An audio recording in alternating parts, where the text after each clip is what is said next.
It's the Bobby Mo Show presented by Dollar Energy Fund and First Commonwealth Bank. Dollar Energy Fund helping our neighbors in need maintain basic utility service since 1983.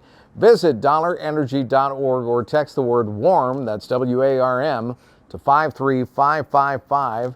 That's WARM to 53555. Charlie Buscaglia is the head basketball coach of the Robert Morris University women's basketball team. They're a game under 500 for the season right now, coming off a 69-63 win over IUPUI here on the floor at the UPMC Event Center this past weekend. Charlie, we're going to talk about Robert Morris women's basketball in its entirety, but let's start with the win this past weekend and going on to a road trip to Milwaukee and Green Bay coming up this week. Yeah, we worked really hard to get this victory. It was something that we were rewarded for. We were in a losing streak, and we really worked hard to stay together. And the adversity of losing, and some tough ones, and some tough second half, some tough finishes, and we really challenged them to learn from the mistakes that we were making on the court. And we worked hard in that one-day prep. Really had a great practice, and that was the biggest thing, is to see the team get a nice reward for staying together throughout this losing streak and the adversity that comes with it.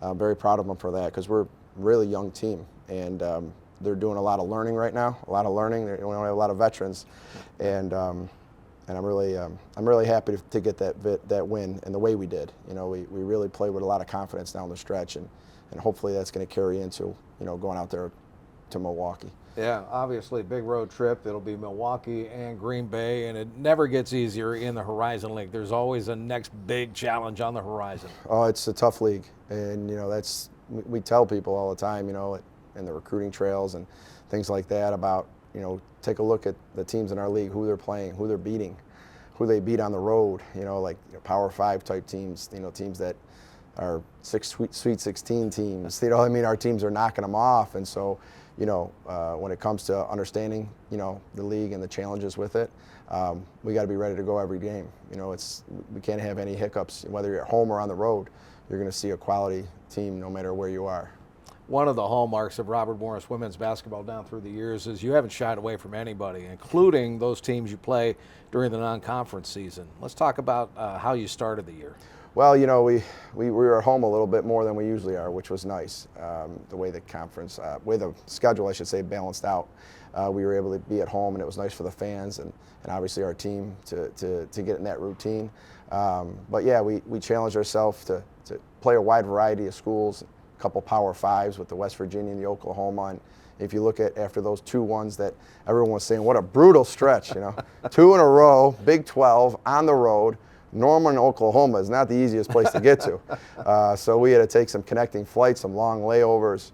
And obviously at that time of year, you got your bumps and bruises, and going out there playing a team like that plays as fast as they do, and obviously top 25 level, really rolling in the Big 12 now. We had a big challenge, but that game, those 2 games, playing that kind of competition really set us up to close out before the Christmas break with Bonaventure, sure, where they saw really one of the best versions of us to that point in the season. And we had a great finish before Christmas break, and I think we learned a lot. Long break there, made some scheduling adjustments for some reasons, and we had a long break, and when we came back, it was really hard to get our pace back early on, and we tried everything. But you got to get in and grind. You got to get in and work hard. That's the only way you're going to get that pace back, that edge. And so, first game back out, we were a little flat, even though we tried a lot to get them there, and it took us a little bit to come back. And there's where the adversity set in, and we had to handle losing, and we had to handle the adversity. And then obviously, all those moments I'm always talking about could be a ticket to be used correctly to do what we did, on Saturday. Let's talk about the glory days of Robert Morris women's basketball. You were part of all of them. I mean, let's face it, the Buscaglia name is concreted into the glory days of Robert Morris women's basketball. Your dad, Sal, was the head coach. You were his top assistant, of course. When your dad stepped down, You were the coach in waiting. You moved up into the top spot, and you've continued the success. And most of that was during the NEC years. And, of course, stepping up now, as everybody in athletics has done, into the Horizon League is a big difference. Well, let's talk about those glory days of all those NEC championships and going to the NCAA's big dance. Yeah. I appreciate all the kind words about, what we've done here. Everything has grown so much at this school, and being here as long as I have, saw so much changing. The facilities, obviously the arena, the academic side of things, the School of Business, the School of Communications, like these new buildings, it's all beautiful, and this has really developed into a really nice campus over the last 20 years that I've been here. Obviously, when we first came here, we had a lot of building to do. The program had been, suffering for a while, and they had, gone through some coaches that were trying and couldn't really catch it. And when we came in, we had just come from the NCAA tournament. We took Manhattan College, right, which was my alma mater, as I was a student assistant and my father was the coach there. We just took them to the tournament, broke all these school records, and it was a really hard leave. But Robert Morris was really willing to give my father a long-term deal and give him a lot of credit for all the work he's done. And the move was right for him, and for us to come here, it was going to be a big challenge, and it's a challenge for me because I had to start off as a volunteer.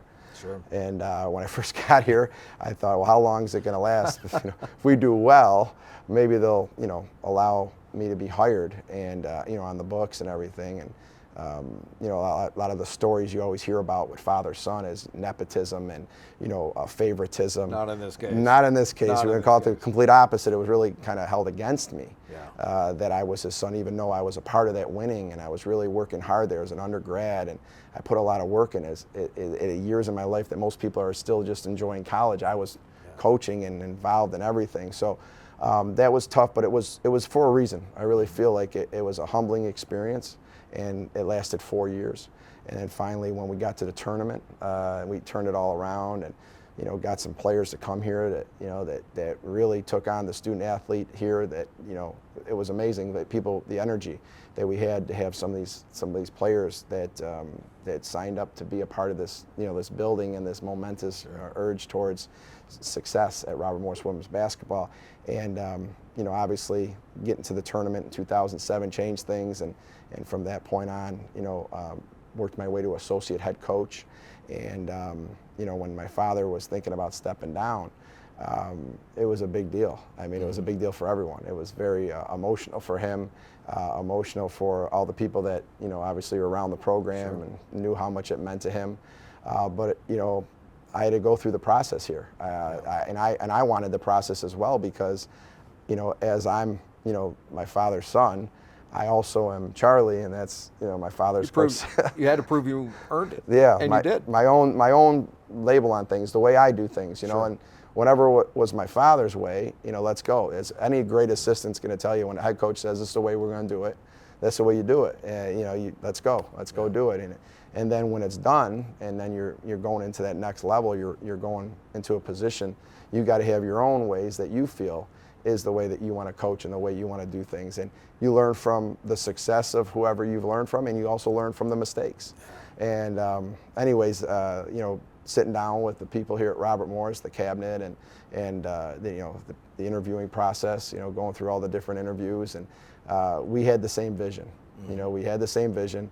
That was really big for me, is to see that they cared about women's basketball, and that they really wanted a lot of the things that I wanted to go to that next level with the academic side of things with our team, and just the structure that I wanted to put in place. And that start was really got off to a great start, because first year as a head coach, we wound up going to the tournament, and we started rolling right away. And we never shied away from like you said, the competition. We've gone on the road and played the Power Fives. Sure. And played the tough opponents, and wins or losses, always looking to make us better. And anyways, now we are today in 2023, and the program is now playing in a beautiful arena, and we got athletes from all over the world, and I'm really enjoying the experience. Excellent. We owe for a timeout. I'm going to get to that in just a second, but I want to talk about this year's team when we come back from that. But to end up this segment, I want, if you will, if you could tell me some of the brighter moments maybe in the NEC championships, maybe at the NCAA tournament. But the one thing that I recall is the last game in the old building, the Charles L. Sewell Center, was a championship win for the Robert Morris women's basketball team. That was the final game in the old building. And of course, you helped christen this one a couple of seasons later, but that had to be one of the top thrills. What are some of the others that you remember from those championship seasons? You know, it was my first year as head coach. I remember early, on in the first couple of games, standing up on the sidelines and being the head coach. There was an adjustment there, even though how ready you are, and you've been doing this for so long, at the associate head coach position. I just remember those early games and just getting what it feels like to coach in those games and to be the best I can be, and make sure I'm tightening up my screws here about what I could have done better. I always say we got to tighten up the screws on defense or offense, but I had to tighten some up, just the way I coach the game. But as the season went on, the growth in everyone. It wasn't a picture perfect season as far as, we went down. I remember going down to Miami, and we had every expectation to go out there and do well, and we lost 2 close games and 2 real good teams, and I was like, man. It was tough, and I saw how some of the players, like Anna Nicky, who's just getting inducted into the Hall of Fame, how hard she took it, and that's something I really wanted to work on in the program, was to not get so high and low. I always talk about having a high standard and staying steady. Wins and losses, don't let it make you somebody that you're not, and healthy motivation to go play the next game, not angry and just head down and depressed. And we need a win in order for us to really focus on the positive. I remember working on that season, and then as we went through the conference and got down the stretch there, I felt that the culture was captured, and that we knew who we were confident in who we were, and playing that game at home in the final, we had earned the right to be there, and we won the league that year in the regular season. And we knew that it was going to be a tough battle, and we got out to a big lead. I remember we had opened the second half, we were up 20-something points, and everyone at that point would probably think, you got them, you're going to blow them out, the game's over. But in conference championships, teams do not quit. No. They'll find any way to come back, they'll claw, they'll do whatever. And I remember Bryant was coached by Mary Burke. Her teams were always willing to go all the way for 40 minutes, and they had come back, cut it to single digits, and they were making a big run, and we overcame it and put them away at the end. And I just remember how everyone was talking about that being the last game, and how much of a memory it was for those guys to storm onto the court, the students, and get out there and jump up and down on national TV and earn something so special. I'll never forget closing that place down. We had a lot of great memories in the Sewell Center. Super stuff, and it all starts at the top. We'll take a short time out. When we come back on the Bobby Moe Show, Charlie and I will talk about the players wearing the red, white, and blue uniforms this year, right here. Many families in our community are struggling to make ends meet and can't afford their monthly utility bills. They are at risk of a gas, water, or electric service shutoff, which could make it impossible to do even the most basic of household tasks. You can make a difference by making a donation to Dollar Energy Fund. Your contribution will be matched dollar for dollar by Dollar Energy Fund's utility partners, and 100% of all donations will be used to help local families maintain or restore utility services. Help your neighbors in need and donate today at dollarenergy.org. At First Commonwealth Bank, we're excited to be your community bank, here to help you build greater financial confidence through the everyday moments of life. By supporting local businesses that strengthen communities, to helping families find a house they love to call home, and saving for whatever tomorrow brings. Visit any of our community offices to start your journey to better, or visit fcbanking.com. First Commonwealth Bank, member FDIC. The RMU Athletics Hall of Fame induction brunch is Saturday, February 4th at 11 a.m. at the UPMC Health Plan Conference Center at the UPMC Event Center. Join us as we recognize this year's class: Carvel Anderson, Ken Meese, Nicole Sleeth, and Anna Nikki Stamalampru. Tickets for the RMU Athletics Hall of Fame induction brunch are $50 and are available at rmucolonials.com/Hall of Fame. Welcome back to the Bobby Moe Show with Charlie Buscaglia, the head women's basketball coach here at Robert Morris University. As we mentioned, the Colonials getting set for a road trip this coming weekend. They'll be in Milwaukee and Green Bay in the Horizon League. You're a game under 500 right now for the season, coming off a win over IUPUI. Let's dedicate this segment to the players you have out on the court this year. Starting lineup, bench players, key players for you, and how it's been going. Yeah, young team. You know, like most of our team is freshmen and sophomores. We only have a couple that have been here for a few years, and Sol obviously has been out. So Kenzie Amelia is really handling a lot of the load of the. She's from right up the street. Right up the street up here. Blackhawk, yeah. Yep. And so she's really taking on that role of handling a lot of the upperclassmen stuff. And when you're so light in the upperclassmen stuff, it's a lot of responsibility. So we've had a lot of talking and understanding things and getting out there then and saying now we got to walk the walk instead of talk the talk. We got to walk the walk. So we've had a lot of those moments this year with this team. But there's a lot of potential. There's a lot of potential in this team, and just going back to the game we just played, a lot of the ups and downs, the mistakes that are made, and things like that. If keep working at it to get better, this team has a lot of potential. But just as far as the way we're playing right now, last game we did a much better job of passing out of the post. That's something that we were getting the ball inside. We were struggling to find the open man. And the post player is not always just to score or to rebound or to shoot. It's also to be a passer, and you get a lot of good looks when you can pass out of there. I remember, go back into memory, Artemis Spanu, one of the best post passers that I've ever coached and I've ever seen in women's basketball. And the team this year is really learning. It's a real learning process, understanding, learning the game, learning that it's not just 100 miles an hour all the time. You got to change your speeds. You got to know when to slow the ball down. Know when to push the ball. And so I'd say this year's team right now, already I see a ton of growth. And I'm really excited, to come to practice every day, which is a great feeling as a coach, because you see them now getting those little nuggets of learning, and then you could see them knowing that they learned something and that now they're doing it right. When you got a young team, everybody always pulls their hair out saying how miserable it is, but there's those moments that you really could see the positive stuff that happens too, and I'm seeing a lot of those with this team. Seeing a lot of growth with these young players, no question about it. You had mentioned Anna Nicki and, of course, Artemis Spanu.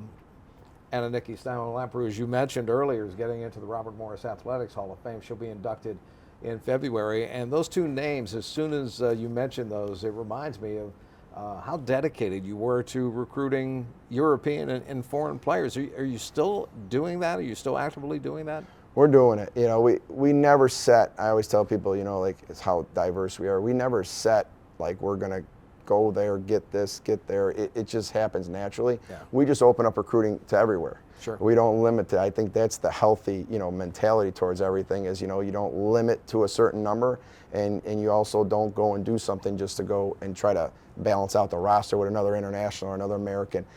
It just really comes naturally. So we just open up a horizon to all countries, all places, all cultures, and we try to find the best fits for the program.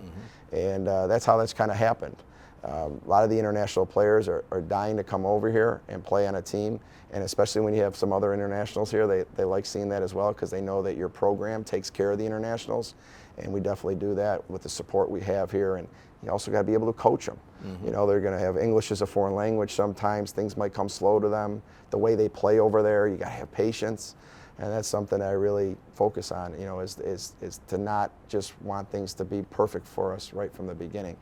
These are the challenges. As a coach, you got challenges. So that's how we've gone over there, and we've done well. Going over there is not just bringing in high-level talent, but also working with the things that they got to change in their game to be an American player. Sure. In the way that we play, in the style the way the game is officiated, especially.